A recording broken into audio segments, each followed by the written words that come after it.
Hey, what's up guys, it's Jeff here, and today I have a clip that is not of the best quality. I'm just going to play it back a little bit for you guys, and I'm going to try and upscale this to 4K using CapCut. So the first thing we're going to do is head on over to the adjustments area right here. I'm going to bring in a new adjustment layer. We're going to spread it amongst the clip so that it covers the entire clip. And next I'm going to head on over to curves, and I'm going to select on the curve to the right, and I'm going to bring it down. I'm going to click the curve to the left and take it all the way up. I'm going to do the same for the curve down here, which is the red curve. And there is a green curve at the bottom, which we would be just repeating the same process. I'm going to take this down and then take this all the way up. And this would be the final curve, which will be the blue one. And once we're done with that, we're going to head on over to the effects area right here.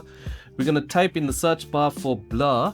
So we're going to wait for the blur effect to come up. And we're going to click on blur, and we're going to bring it into our timeline. Okay, so make sure it covers your clip.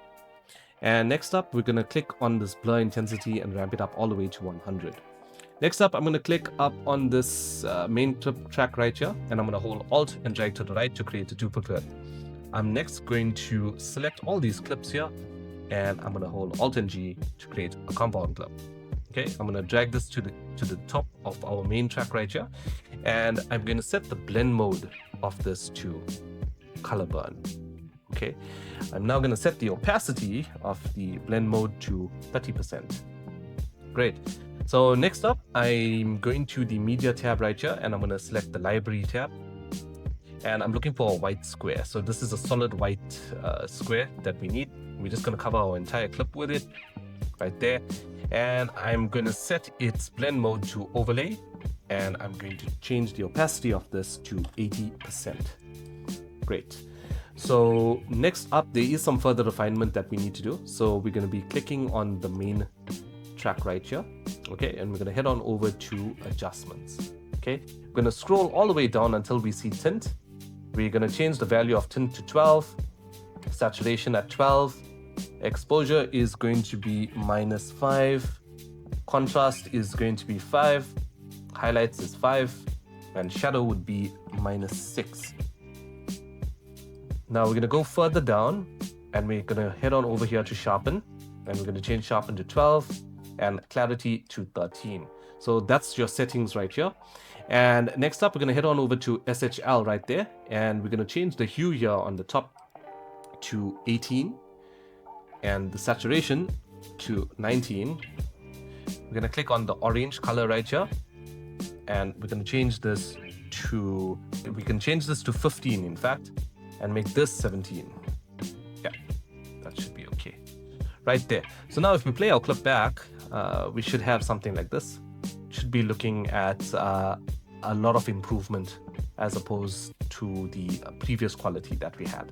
Okay, so for those of you that actually have CapCut Pro, and if you want to use some extra features right there, you can click on your main clip right here, and you can head on over to your video tab, and there is the enhance quality area right here. So you can click on that, and CapCut's AI will change this into UHD quality. So if you actually play a clip back, you would see that but in fact, let me play this for you in large screen right there. So this is what it looks like. Okay, so yeah, this is pretty much what you could do with CapCut. It can take you up to that sort of a 4K vibe, all right? But I wouldn't say it's like fully the most best way to get a 4K video upscaled. I would highly recommend that you use an AI tool like Video 2X or Topaz. But if you want, and if you want to do it in CapCut, you can use some of these methods. And if you are on CapCut Pro as well, there is some filters that you could use. There's like a 4K filter here and 8K. You know, some people just rock with it. Okay, but if that's not your thing, you don't really have to use that if you don't want to. But yeah, those are some tips just to help you out if you want to upscale just bad quality video and just make it look a little bit more clear, and maybe get close to a 4K sort of vibe. All right, so that's it for today's tutorial, guys. I hope you guys had fun out there. If you have any challenges, let me know in the comments. If you have any opinions or any suggestions on future tutorials for me, you can let me know in the comments as well. I'll be sure to help. And of course, do like and subscribe if you have fun. Take care.